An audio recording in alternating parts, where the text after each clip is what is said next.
দূর এক সমৃদ্ধ রাজ্যে ছিলেন এক ধার্মিক রাজা আর তার একমাত্র কন্যা সারা আলাইহিস সালাম।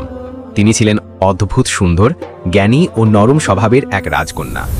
তার সৌন্দর্য ও চরিত্রের কথা ছড়িয়ে পড়েছিল দেশ থেকে দেশে। একদিন রাজা রাজ্যে ঘোষণা দিলেন, আমার কন্যা সারা যাকে নিজের অন্তর থেকে পছন্দ করবে তাকেই আমি তার স্বামী হিসেবে গ্রহণ করব।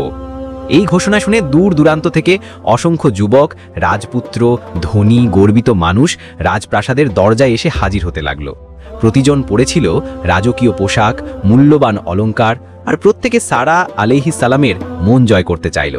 এই সময় আল্লাহর প্রিয় বান্দা ইব্রাহিম আলাইহিস সালাম বাবিল থেকে ইসলাম প্রচারের উদ্দেশ্যে মিশরের পথে রওনা হয়েছিলেন।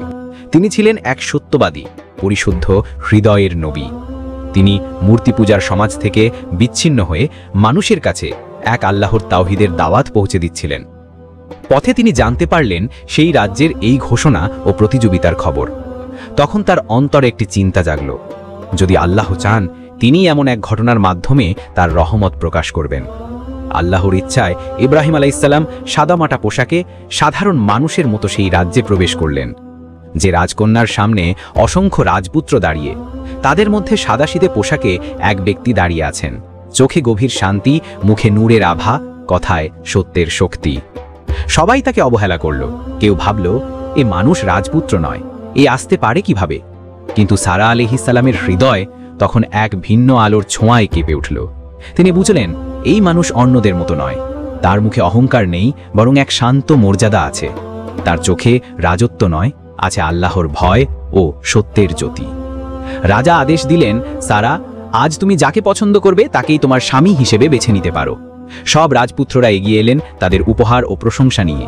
কিন্তু সারা আলাইহিস সালাম সবাইকে টাকিয়ে বললেন, আমি সেই মানুষটিকে বেছে নিচ্ছি যার মুখে আমি আল্লাহর আলো দেখতে পাচ্ছি। সবাই বিস্মিত হয়ে গেল। তিনি ইঙ্গিত করলেন ইব্রাহিম আলাইহিস সালামের দিকে। রাজা প্রথমে অবাক হলেও তার কন্যার সিদ্ধান্তে সম্মতি দিলেন, কারণ সারা আলাইহিস সালামের সিদ্ধান্তে ছিল এমন এক দৃঢ়তা ও শান্তি যা কেবল আল্লাহ ভীরু হৃদয়ে জন্মায়। ইব্রাহিম আলাইহিস সালামের বিনয়, জ্ঞান ও আল্লাহর পথে আহ্বান শুনে রাজা নিজেও মুগ্ধ হলেন।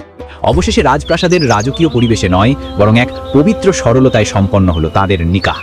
আল্লাহর নাম উচ্চারণের মাধ্যমে তারা একে অপরের সঙ্গী হলেন।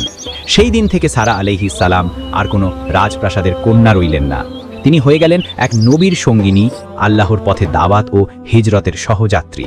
ইব্রাহিম আলাইহিস সালাম তার সাথে নিয়ে যাত্রা করলেন আল্লাহর পথে দাওয়াত, পরীক্ষা ও রহমতের ভরা এক জীবনে। সৌন্দর্য, সম্পদ বা বংশ নয়, ঈমান ও চরিত্রই একজন মানুষের প্রকৃত মর্যাদা।